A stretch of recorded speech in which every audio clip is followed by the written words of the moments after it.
Good morning, students. Today I am going to start episode 8 of chapter number 5, that is laws of motion. And in this chapter, today I will discuss about the circular motion. So first we will know about the circular motion. What is circular motion? So when a body, what is circular motion? When a body moves in a circular path, its motion is called circular motion. So when a body moves in a circular path,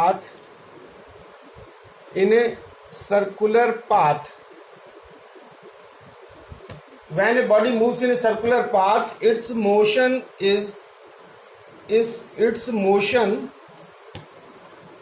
known as circular motion. तो जब कोई body जो है वो circular path में move करती है तो उसका जो मोशन है वो सर्कुलर मोशन कहलाता है. अब सर्कुलर मोशन के लिए हमको किस चीज की जरूरत पड़ती है? So if we want to rotate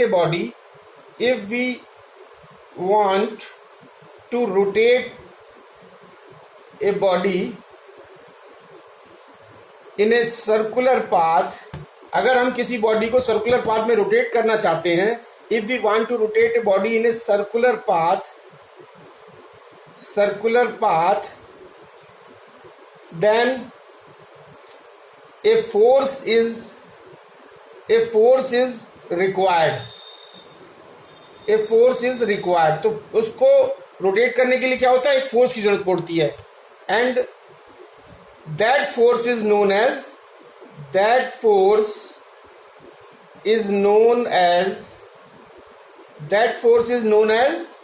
a centripetal force.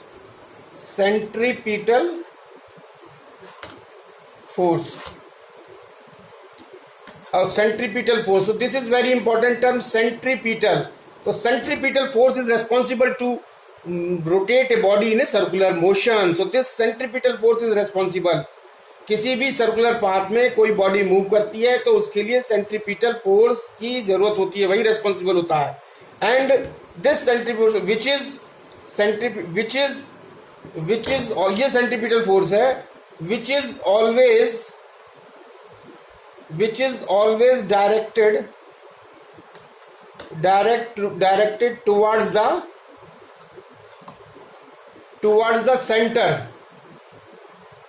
center of the circle, yes, circular path.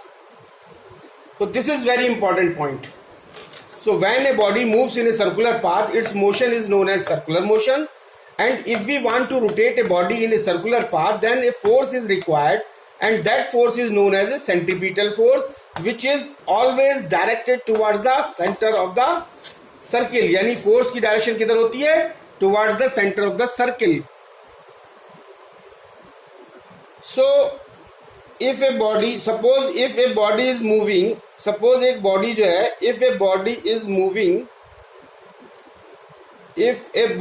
moving in a circular path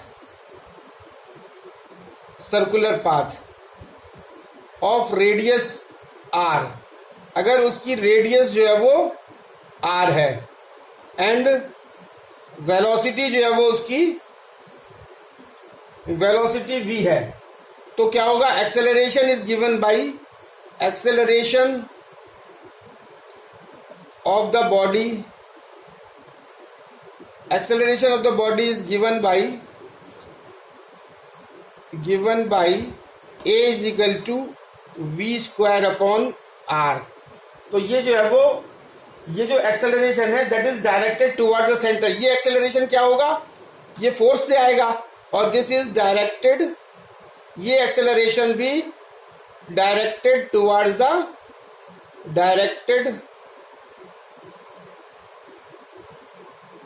the centre होगा. तो ये जो है वो सेंटर के तरफ डायरेक्टेड होगा. So according to the Newton second law of motion. Newton second law of motion क्या कहलाता है कि force is equal to mass into acceleration, F is equal to ma. And we have already told you that acceleration will be, when the body is in circular motion, the acceleration will be a is equal to v square upon r. So F means FC. FC means centripetal force is equal to m into v square upon r. तो FC is equal to mv square upon r, where FC जो है वो centripetal force है which is directed toward the center, m is the mass of the body. So this is the centripetal force which is required to rotate a body in a circular motion. अब examples of centripetal force. So now the example of centripetal force. तो examples of centripetal force क्या है कि ये centripetal force कहाँ applicable होता है, कब आता है, पिक्चर में कब आता है. तो ये इसके एग्जाम्पल्स क्या हैं. If we rotate a stone in a circular path, मान लिया जाए if we rotate a stone, अगर हम एक स्टोन को रोटेट करना चाहें किसमें, इन ए सर्कुलर पाथ, और सर्कुलर पाथ में तो क्या होगा, circular path by a string, मतलब एक स्ट्रिंग धागे से एक स्ट्रिंग से स्टोन को अगर बांध दे और उसको सर्कुलर मोशन में रोटेट करना चाहें तो क्या होगा, the centripetal force is provided. किससे मिलेगा centripetal force, the centripetal force is provided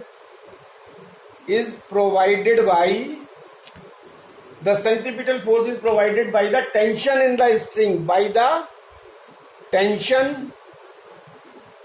the string, जब स्ट्रिंग को टाइट करेंगे तो वो जो टेंशन फोर्स होगा वो जो है वो सेंट्रीपिटल फोर्स कहलाएगा.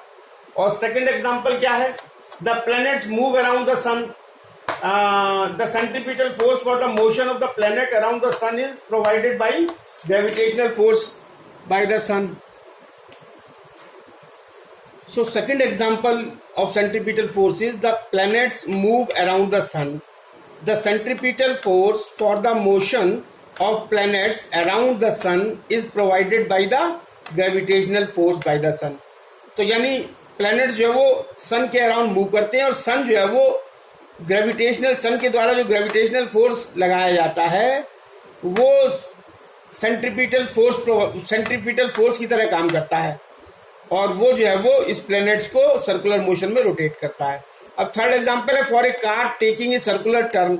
जब कार जो है वो किसी रोड पे जा रही है और उसको अगर टर्न लेना है तो the centripetal force is provided by the force of friction. तो जो सेंट्रीपिटल फोर्स किसके द्वारा प्रोवाइड किया जाएगा, force of friction between tyres and the ground. Now the circular motion of A car on A flat and banked road give interesting application of the laws of motion.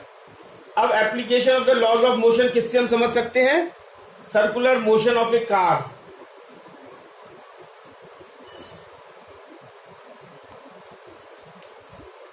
So now the circular motion of a car on a flat मतलब plain road and banked मतलब inclined road give interesting application of the laws of motion. यानी जो laws of motion का जो application है इसको हम समझेंगे किस पे, कि कार जो है वो मूव कर रही है या तो हॉरिजॉन्टल प्लेन पे और या फिर इंक्लाइंड प्लेन पर और मतलब टर्न कर रही है, मीन सर्कुलर मोशन हो रहा है. तो इस पे जो है वो this is the interesting application of laws of motion. So now considering this, first means A is circular motion of a car on a level road. Circular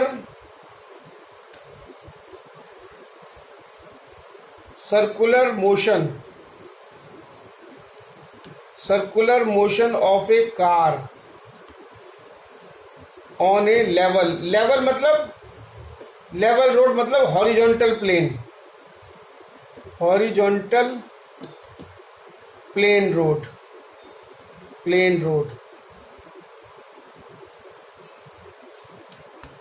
तो इसमें क्या देखेंगे कि देखिए इसमें क्या होता है कि ये सपोज ये कोई एक ग्राउंड है, suppose this is A ground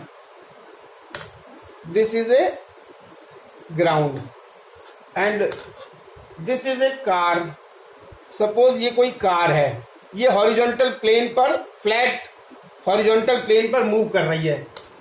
तो ये कार है जिसका वेट जो है वो, फोर्स ऑफ ग्रेविटी जो है वो वर्टिकली डाउनवर्ड लग रहा है, और इसकी जो नॉर्मल रिएक्शन है ये N is the normal reaction, ये वर्टिकली अपवर्ड है। और this is car and this is horizontal plane, horizontal plane road, मतलब रोड, प्लेन रोड है।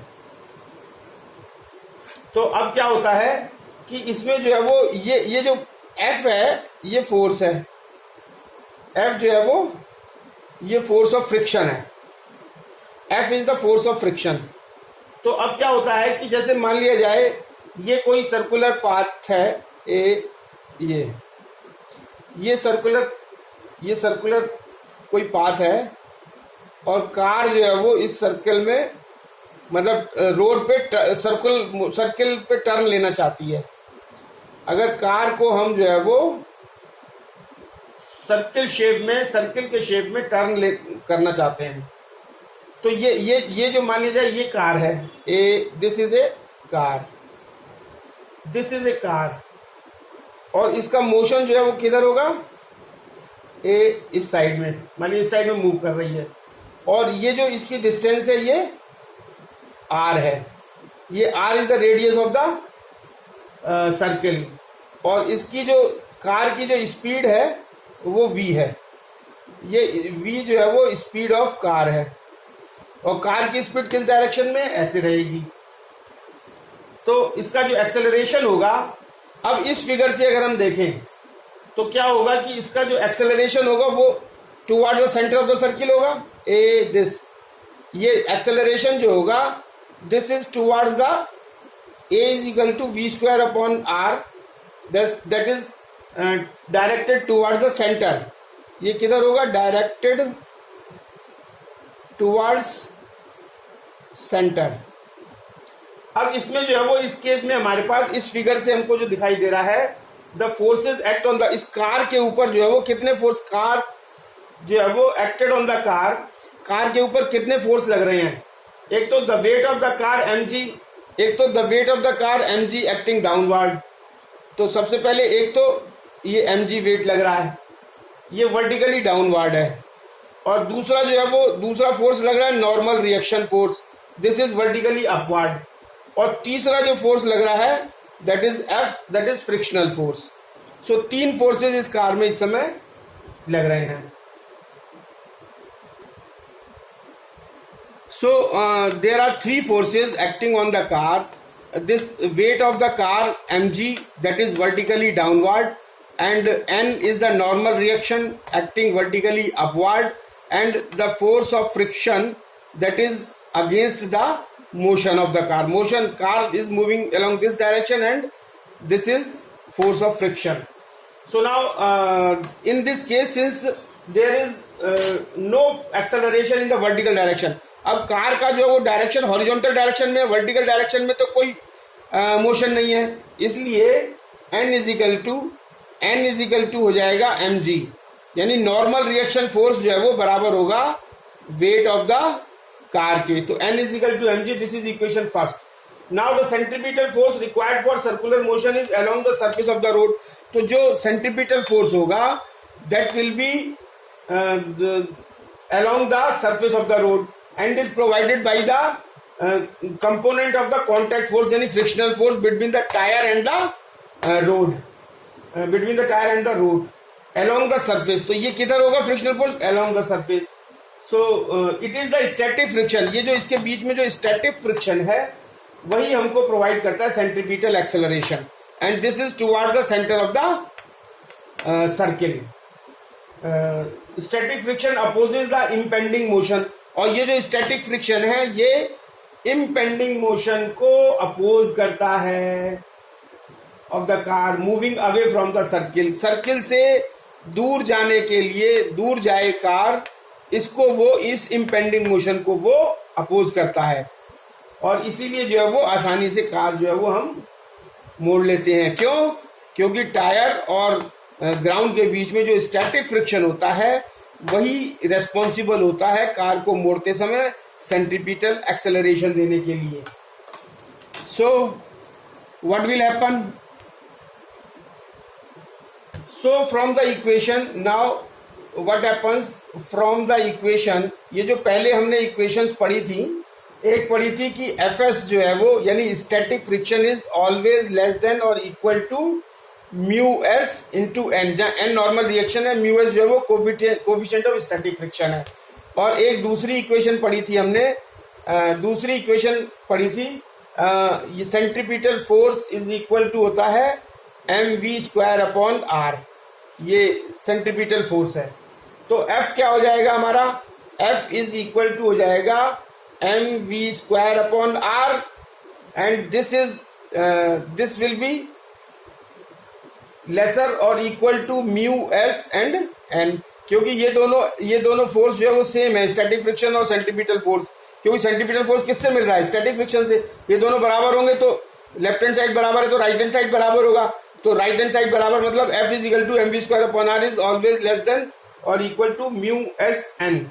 या इससे अगर हम वी स्क्वायर की वैल्यू निकालें तो V square will be always less than और equal to mu S N R upon M, या is equal to mu S R into G. क्यों? क्योंकि n इज इक्वल टू होता है n is equal to M G. तो n की जगह हम एम जी रख देंगे तो m से m कैंसिल, तो g ऊपर आ जाएगा, तो ये हो जाएगा. तो ये जो है वो हमारा which is independent of the mass of the car. तो ये जो वेलोसिटी है, this velocity v is independent of mass m. तो मास जो कार के मास के ये जो है वो इंडिपेंडेंट है, क्योंकि इसमें m कहीं नहीं है. And this shows that for a given value of mu S and R there is a maximum speed of circular motion of the car possible. तो v मैक्सिमम क्या हो जाएगा? v maximum is equal to हो जाएगा under root mu S into R into G. तो ये जो है वो हमारा maximum speed of the car हो जाएगी at the time of circular motion, and this can be given as the maximum speed of circular motion of the car. So this is the maximum speed of car in circular motion. This V maximum is equal to under root mu s into r into g.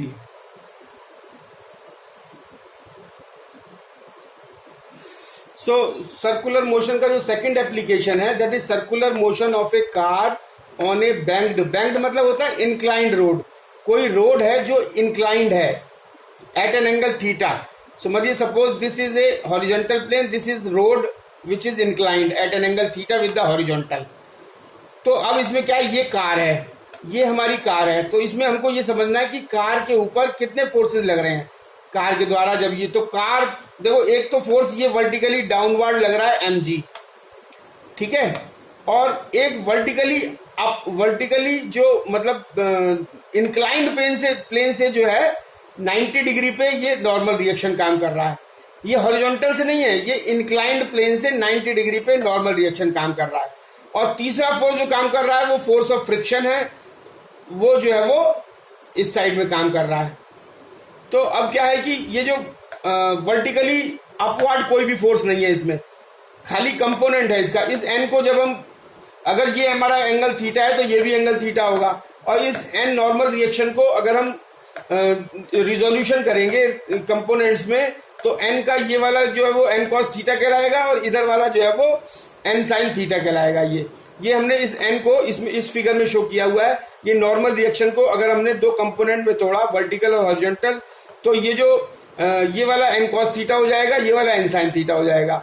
और ये जो F force लग रहा है, ये force F इधर लग रहा है, ये थीटा एंगल बना रहा है. तो ये इसको अगर दो पार्ट में तोड़ेंगे तो ये एफ कॉस थीटा इधर लगेगा और एफ साइन थीटा जो है वो इस साइड में लगेगा. और फोर्स एम जी जो है वो वर्टिकली डाउनवर्ड है. अब इनको हम बराबर करेंगे, यानी n cos थीटा जो है वो हमारा बराबर हो जाएगा f sin theta plus mg के। तो पहली इक्वेशन हमारी क्या आ जाएगी कि ये जो वर्टिकल फोर्स है n cos थीटा, ये n cos theta is equal to हो जाएगा हमारा f sin थीटा, जो वर्टिकल, ये वर्टिकली अपवर्ड है, ये वर्टिकली डाउनवर्ड है, f sin theta plus mg। So this is equation number 1। और इसके बाद क्या होता है, the centripetal force is provided by the horizontal component of n and f। तो ये जो n और f का जो हॉरिजॉन्टल कंपोनेंट है, इन दोनों के द्वारा हमको सेंट्रीपिटल फोर्स जो है वो दिया जाएगा। तो ये जो दो फोर्स हैं ये किसके बराबर होंगे, सेंट्रीपिटल फोर्स के, यानी f cos थीटा जो हॉरिजॉन्टल कंपोनेंट है, f cos theta plus n sin theta, sorry n जो है वो f cos theta plus n sin theta, f cos theta plus n sin theta is equal to mv square upon r, क्योंकि ये जो है वो centripetal force provide करेंगे। सो this is equation number 3, this is equation number 4। But हम जानते हैं कि क्या जानते हैं कि f जो है वो ऑलवेज लेसर और इक्वल टू क्या होता है, म्यू एस इंटू एन, ये पहली इक्वेशन से हम जानते हैं। So to obtain V maximum, अगर वी मैक्सिमम हमको लेना है, टू गेट वी मैक्सिमम, तो वी मैक्सिमम हमारा कब होगा, V put the F is equal to V put F is equal to mu S into N, mu S into N. तो from equation 3 and 4, तो ये 3 और 4 से, इक्वेशन 3 और 4 से हमको क्या मिल जाएगा, 3 और 4 से हमको मिल जाएगा n cos theta is equal to, ये n cos थीटा 3 से, n cos theta is equal to mg, n cos theta is equal to mg plus mu S into n sine theta. तो ये हमारी हो गई इक्वेशन 4, वो sorry 5th, this is equation 5th। और 6th equation क्या हो गई हमारी, n sine theta plus mu S into n cos theta is equal to mv square upon r। ये हमारी हो गई इक्वेशन 6। अब क्या है, फ्रॉम इक्वेशन 5 वी गेट, अब इक्वेशन नंबर 5 है, इससे हम अगर n की वैल्यू निकाल लें तो n इज इक्वल टू हो जाएगा, n is equal to mg divided by cos theta minus mu S sine theta. ये मेरी n की वैल्यू आ गई। अब इस n की वैल्यू को हम इक्वेशन नंबर 6 में पुट करेंगे। So v maximum is equal to mu s plus tan theta upon 1 minus mu s tan theta into r into g की whole power 1/2। v maximum is equal to under root mu s into